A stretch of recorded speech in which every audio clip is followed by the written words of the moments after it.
I'm going to be reading the beginning of Genesis 25, the death of Abraham. This is actually my second time reading this.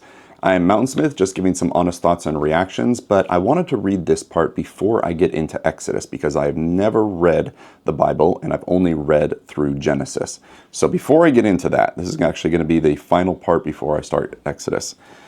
But I just read about, the death of Sarah. She lived to be 127 years old.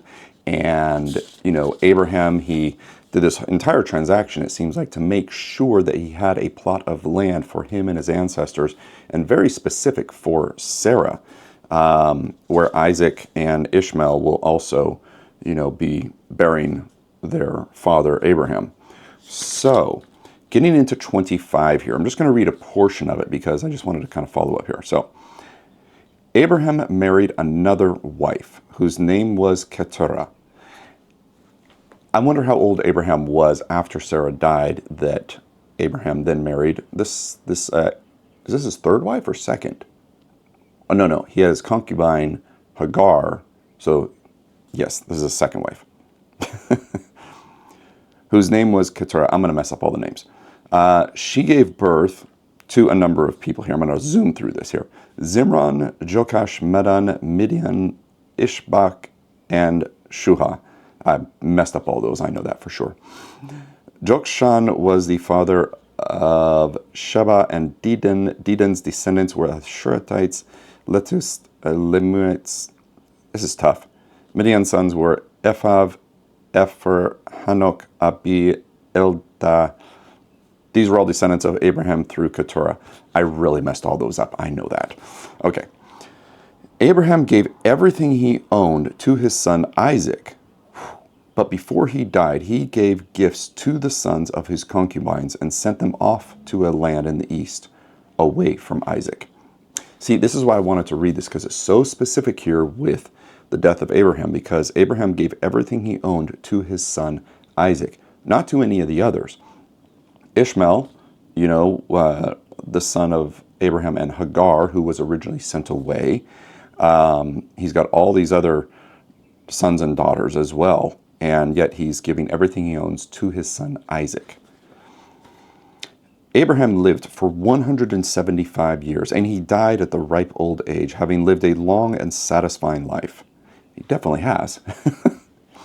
He breathed his last and joined his ancestors in death.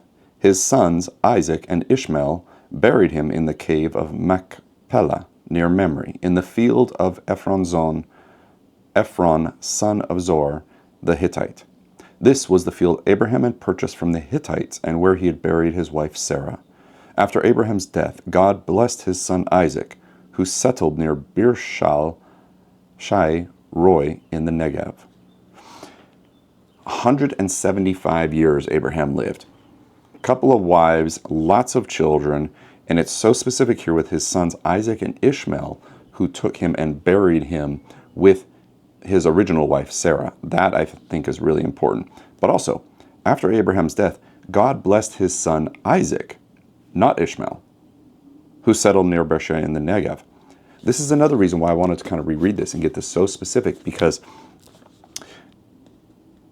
Abraham gave everything he owned to Isaac. And I realize we're following the Holy Bible, so it's definitely geared towards the birth of Jesus Christ. I understand that. So we're telling the stories that go through there, and as well as a number of other things. But I know that Ishmael is very, very important in the story of the Bible and what happens with Abraham. But with this, it's so specific that Abraham gave everything he owned to his son Isaac, and also God blessed his son Isaac. We do know, though, because in one of the previous chapters, God is with Ishmael. It literally says that, and I forget where that is. Maybe it's Genesis 20 or 19. I just wanted to kind of reread this to get an understanding with the death of Abraham and how Isaac relates to everything moving forward before I kind of forget. Now, this does continue on here, and this is where I come back to Ishmael being so important. This is the account of the family of Ishmael, the son of Abraham through Hagar, Sarah's Egyptian servant, because they had a whole lot of problems going on there because Ishmael was the firstborn to Abraham, as far as we know. because Sarah couldn't have children. So Sarah said, hey, you know what, Abraham? I want you to have children. Have it with my servant Hagar. Have a child with my servant Hagar. And Ishmael was born. So he is the oldest. And that is what's very interesting. Here's a list by their names and clans of Ishmael's descendants. There's a whole bunch here. 12, actually. I'm not going to read them. These 12 sons of Ishmael became the founders of 12 tribes named after them, listed according to the places they settled and camped. Ishmael lived for 137 years. Then he breathed his last and joined his ancestors in death. Ishmael's descendants occupied the region of Havilah to Shur, which is east of Egypt in the direction of Ashur. There they lived in open hostility toward all their relatives. This is where I find it really interesting because Ishmael lived for 137 years. Where was Ishmael buried? Did his family take Ishmael back and bury him with his father, Abraham and Sarah? Or was he buried in a different place? Also, his 12 sons became the 12 tribes. That's something I know is going to matter sometime later on. And also, they lived in open hostility toward all their relatives.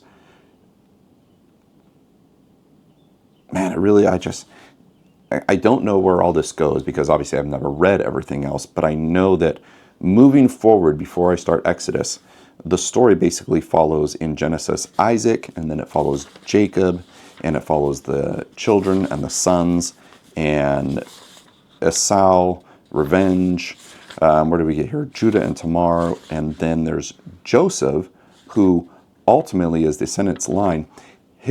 He becomes like a ruler of Egypt from under the Pharaoh, and he dies in Egypt. They bury him in Egypt, and he also tells his sons, I believe it was, that when it's time, you need to come get my bones and bury them somewhere else. And to me, that just sounds like it's a war is coming somewhere in the future. I don't know. But I just want to kind of reread Genesis 25 and kind of think about that for a moment.